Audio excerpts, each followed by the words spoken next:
भारत और ज्यादा गरीब हो रहा है, इसकी जानकारी हमें है।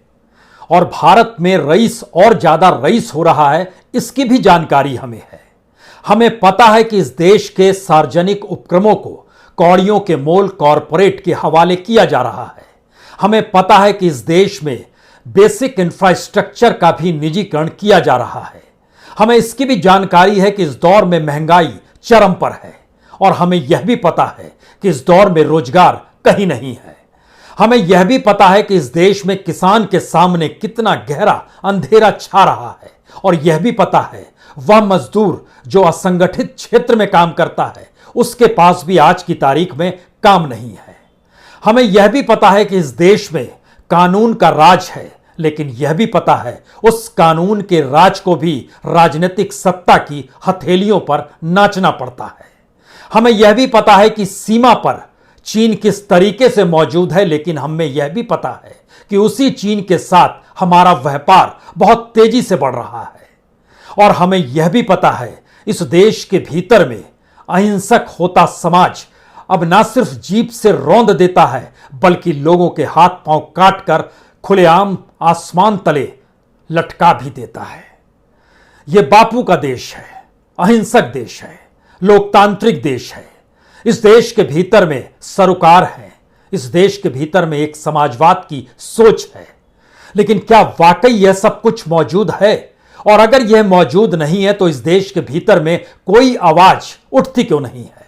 और अगर आवाज नहीं उठती है तो क्या यह मान लिया जाए जिस लोकतंत्र के तमगे को हम लगातार ये कहकर सीना चौड़ा कर घूमते रहे हैं कि इस देश में हर 5 बरस के बाद चुनाव होता है, जनता खड़ी होती है और सत्ता को पलट देती है, तो क्या वो चुनावी तौर तरीके भी राजनीतिक सत्ता ने अपने हथेलियों में बांध लिए हैं? ये कुछ ऐसे सवाल हैं जो मौजूदा वक्त में शायद भारत की उस राजनीतिक व्यवस्था पर सीधे उंगली उठाते हैं जहां पर विपक्ष कहीं नहीं है। इस देश में सबसे बड़े विपक्ष के तौर पर कांग्रेस की मौजूदगी आपको कहीं नजर नहीं आ रही है, या फिर नजर भी आएगी तो चंद आवाजों के साथ उसे कहीं भी किसी भी रूप में दफन करने में सत्ता को कोई ज्यादा मेहनत मशक्कत करनी नहीं पड़ती है। यानी ध्यान दीजिए तो भारत का कोई भी ऐसा क्षेत्र जहां पर आप उपलब्धियां ये कहकर गिना सके कि इस देश के आम आदमी को कोई राहत मिल रही है, तब आप समझ पाएंगे कि अगर ऐसा नहीं है तो फिर इस देश में राजनीतिक व्यवस्था पूरे तरीके से सत्ता की व्यवस्था का हिस्सा बन गई है। तो क्या विपक्ष भी सत्ता के पेरोल पर है? या विपक्ष जब सत्ता में था तो उसने इतना करप्शन कर दिया कि मौजूदा वक्त में राजनीतिक सत्ता उसके साथ बार्गेनिंग करती है और उसके बाद कोई भी चूक चपाड़ कर नहीं सकता है? यह कौन सी परिस्थिति है? क्योंकि एक के बाद एक जिन मुद्दों को आज कांग्रेस की CWC में उठाया गया, उन तमाम मुद्दों से यह देश वाकिफ है।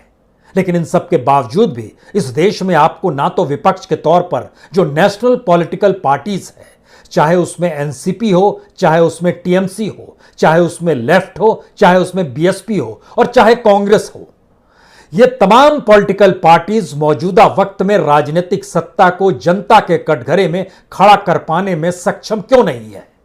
और क्या वाकई मौजूदा राजनीतिक सत्ता इतनी ताकतवर हो गई है कि वो जो मन चाहे, जैसा मन चाहे वैसा कर सकती है? क्योंकि आज सोनिया गांधी ने जिन बैठक में, CWC की बैठक में जिन मुद्दों को उठाया, वो बहुत साफ तौर पर कहते हैं किसान मुश्किल में है, 3 काले कानून लाए गए हैं, कॉरपोरेट को लाभ पहुंचाने के लिए लाए गए हैं।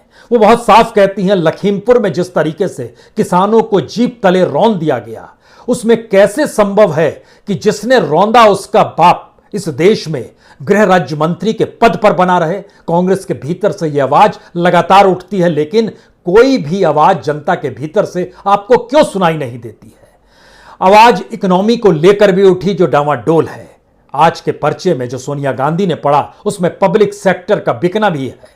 उसके भीतर पेट्रोल डीजल के प्राइस किस तेजी से बढ़ रहे हैं और इस बात का अंदेशा दे रहे हैं कि खूब खुलकर टैक्स की वसूली की जा रही है। इतना ही नहीं, खाने के तेल की कीमत भी है और सिलेंडर की कीमत भी है जो आसमान छू रही है, लेकिन फिर भी इस देश के भीतर में कोई हरकत होती क्यों नहीं? इतना ही नहीं, इस देश में 370 जब हटाया गया तो जम्मू कश्मीर में इस दौर में क्यों कुछ लोगों को 90 का दशक याद आ रहा है? क्या वाकई हिंसक होते समाज में आतंकवाद की आहट जम्मू कश्मीर में सुनाई दे रही है, या फिर देश के भीतर में जिस तरीके से उत्पीड़न दलितों का है, किसानों का है, मजदूरों का है, अलग अलग जगहों पर जो हिंसा हो रही है, उसमें सबको पता है कि कानून अपना काम नहीं करेगा, और उसके बाद अगर आप सत्ता के साथ हैं तो हर कानून आपकी हथेली के भीतर समा जाएगा। क्या वाकई ऐसी स्थिति है? हमें लगता है आज इन परिस्थितियों को समझने की कोशिश कीजिए, क्योंकि भारत की ऐसी परिस्थिति इससे पहले कभी नहीं थी, और भारत की ऐसी बुरी परिस्थिति के भीतर विपक्ष की राजनीतिक गैर सक्रियता इससे पहले कभी नहीं थी। तो उसके सक्रिय होने की परिस्थिति में क्या कांग्रेस के नए अध्यक्ष का इंतजार किया जाए? जो कहा जा रहा है सितंबर तक नया अध्यक्ष आपको मिल जाएगा अगले बरस।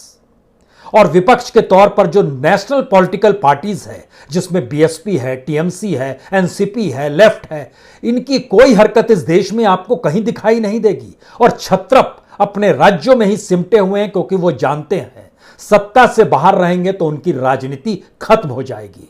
जो कार्यकर्ताओं की फौज छत्रप नेताओं के इर्द गिर्द घूमती है, वो कितने दिन तक घूमेगी, और उनके पास भी कहां से पैसा आएगा उस संगठन को संभाल सकें?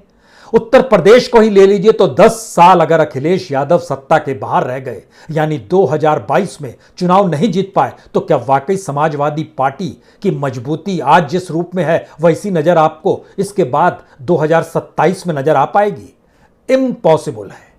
यानी एक ऐसी परिस्थिति इस देश के भीतर में है जहां पर इस देश में राजनीतिक सत्ता में बने रहने के सारे उपक्रम राजनीतिक सत्ता ने अपने पास समेट लिए हैं। यानी लोकतंत्र के वह औजार जो कि चुनाव के वक्त सक्रिय होते थे, वह भी राजनीतिक सत्ता ने अपनी हाथ में समेट लिए हैं। तो ऐसे में सीडब्ल्यूसी की बैठक हो या विपक्ष के तौर से लगातार जिन बातों का जिक्र, जैसे शरद पवार जिक्र करते हैं, वो बार बार जिक्र करते हैं कि सीबीआई सरकार के लिए काम कर रही है, ईडी सरकार के लिए काम कर रही है, आईटी सरकार के लिए काम कर रही है, सेबी सरकार के लिए काम कर रही है, और तमाम पॉलिटिकल पार्टीज तो इस देश के भीतर में, जर्नलिस्ट भी तो यही कहते हैं, और इस देश के भीतर में जनता की आवाज भी जो इंटेलेक्चुअली उठती है उसमें इन सारी बातों का जिक्र तो होता ही है। तो सभी सिर्फ कहने के लिए हैं, या कोई पॉलिटिकल पार्टी राजनीतिक सक्रियता दिखाते हुए सत्ता को जनता के कटघरे में खड़ा करने की रणनीति बनाएगी?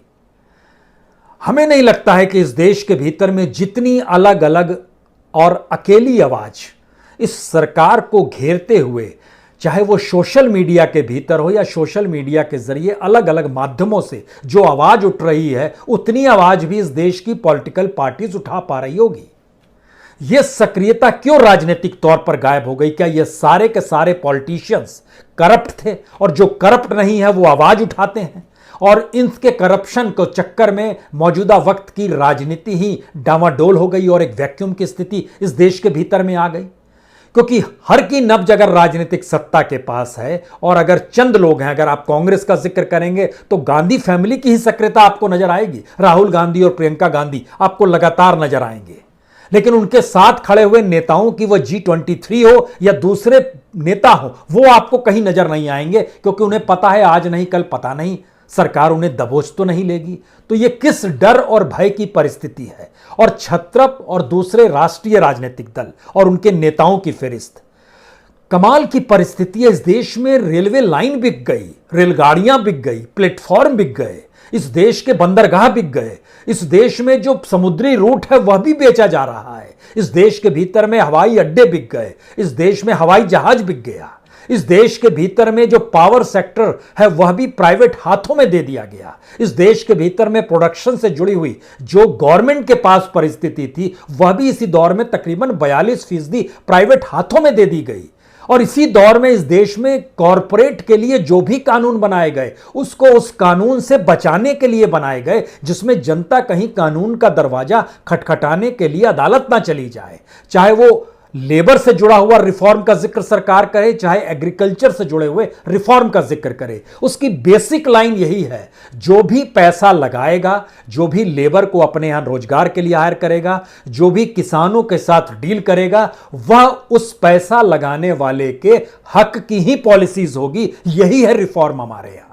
यानी भारत जैसे गरीब देश में रईसों के लिए पैसा बनाने की वह परिस्थिति जिसमें गरीब धीरे धीरे और गरीब होता चला जाए लेकिन वह गुहार अदालत तक में ना लगा पाए, इसको रिफॉर्म शब्द के साथ जोड़ दिया गया है। अब आप क्या करेंगे? ऐसी स्थिति है जिसमें कोई जीप से रौंदा जाएगा, किसी के हाथ पांव काट दिए जाएंगे, किसी को बेंच से मारते हुए दिखाया जाएगा। यानी उत्पीड़न और टकराव की हिस्सी स्थिति जो भारतीय समाज में इससे पहले कभी नहीं थी, वह भारतीय समाज का हिस्सा बन रही है। खतरनाक स्थिति है ये। समझना पॉलिटिकल पार्टीज को होगा, पदों के आसरे नहीं, संघर्ष और विजन के आसरे। बहुत बहुत शुक्रिया, बहुत बहुत शुक्रिया।